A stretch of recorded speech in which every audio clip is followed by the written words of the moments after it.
بسم اللہ الرحمن الرحیم۔ السلام علیکم ورحمۃ اللہ وبرکاتہ۔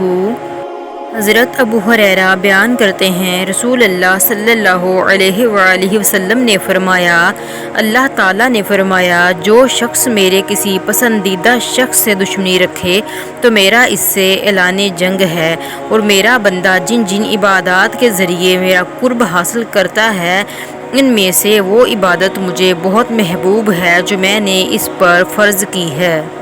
میرا بندہ نوافل کے ذریعے میرا قرب حاصل کرتا رہتا ہے، حتیٰ کہ میں اس سے محبت کرنے لگتا ہوں۔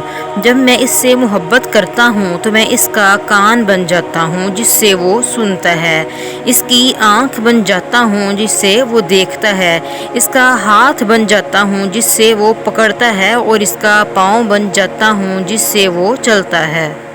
اور اگر وہ مجھ سے کوئی چیز مانگتا ہے تو میں اسے عطا کر دیتا ہوں، اگر وہ مجھ سے پناہ طلب کرتا ہے تو میں اسے پناہ دے دیتا ہوں۔ میں نے جو کام کرنا ہوتا ہے اس کے کرنے میں مجھے کبھی اتنا تردد نہیں ہوتا جتنا کسی مومن کی جان قبض کرتے وقت تردد ہوتا ہے۔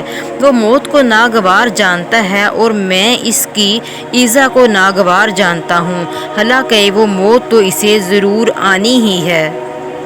پیارے سامعین و ناظرین، میرے اس چینل کو لائک، شیئر اور سبسکرائب کیجیے تاکہ مزید اسلامی ویڈیو آپ تک پہنچ سکیں۔